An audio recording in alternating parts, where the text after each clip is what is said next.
Hi everyone, it's Jen.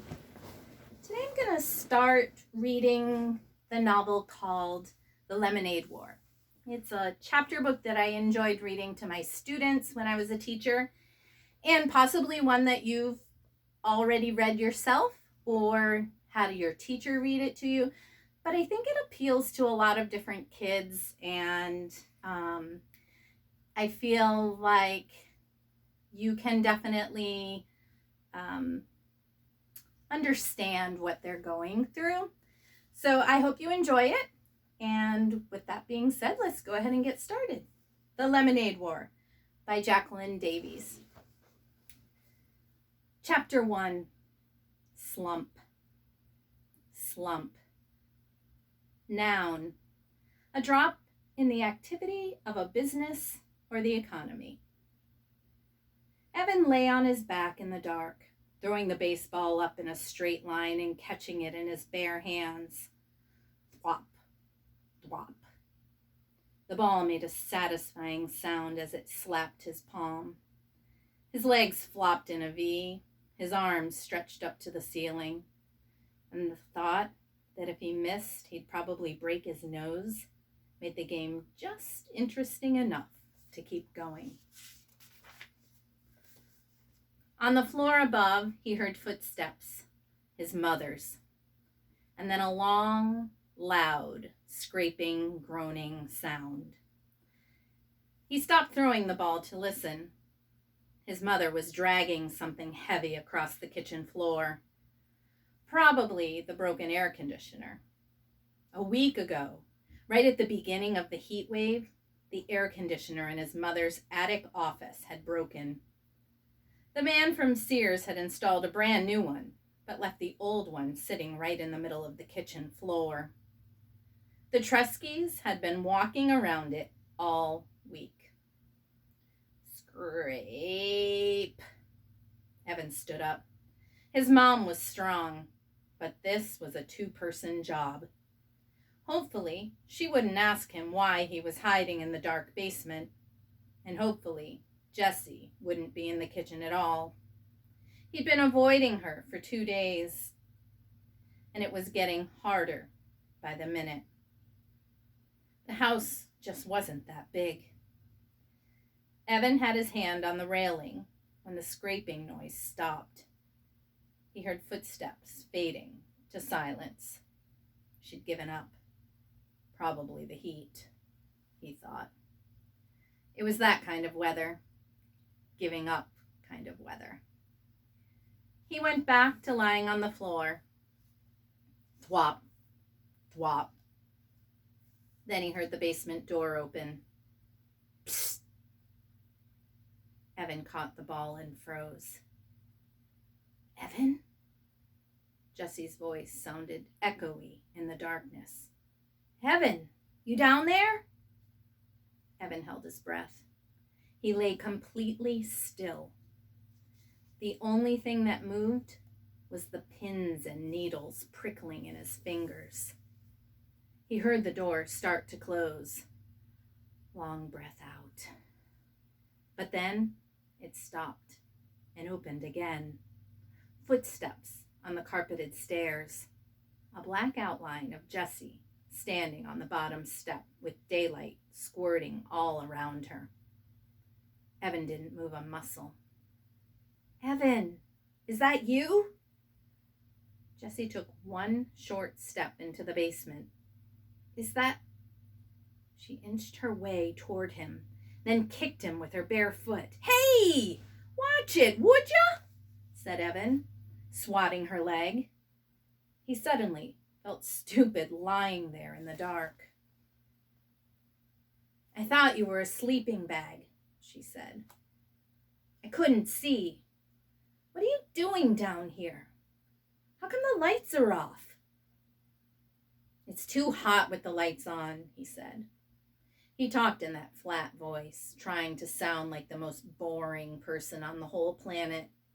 If he kept it up, Jessie might just leave him alone. Mom's back in her office, said Jessie, lying down on the couch. Working, she groaned. as she said the word. Evan didn't say anything. He went back to throwing the ball, straight up, straight down. Maybe silence would get Jessie to leave. He was starting to feel words piling up inside him, crowding his lungs, forcing out all the air. It was like having a chest full of bats beating their wings, fighting to get out. She tried to move the air conditioner. "But it's too heavy," said Jessie. Evan tightened up his lips. "Go away," he thought. "Go away before I say something mean." "It's gonna be hot all week," Jessie continued. "In the 90s, all the way up till Labor Day." Thwop, thwop. "So what do you want to do?" Jessie asked. Scream, thought Evan. Jessie never got it when you were giving her the big freeze. She just went right on, acting as if everything were great. It made it really hard to tell her to bug off without telling her to bug off. Whenever Evan did that, he felt bad. "So what do you want to do?" Jessie asked again, nudging him with her foot. It was a direct question. Evan had to answer it or explain why he wouldn't. And he couldn't get into that. It was too complicated, too hurtful. "Huh? So what do you want to do?" she asked for the third time. "Doing it," said Evan. "Ah, come on, for real, for real." "For real," he said. "We could ride our bikes to the 7-Eleven, she said. "No money," he said. "You just got $10 from Grandma for your birthday." "Spend it." "On what?" "Stuff," Evan said. "Well, Jessie's voice dribbled down to nothing. Evan stopped throwing the ball and looked at her. "What?" Jessie pulled her legs tight to her chest. "Nothing," she said. "Right," said Evan. He knew that Jessie had money. Jessie always had money squirreled away in her lockbox. But that didn't mean she was going to share it. Evan went back to throwing the baseball. He felt a tiny flame of anger shoot up and lick his face. Thwop, thwop. "We could build a fort in the woods," said Jessie. "Too hot." "We could play Stratego." "Too boring." "We could build a track and race marbles." "Too stupid." A thin spider web of sweat draped itself over his forehead, spreading into his hair. With every throw, he told himself, "It's not her fault." But he could feel his anger growing. He started popping his elbow to put a little more juice on the ball.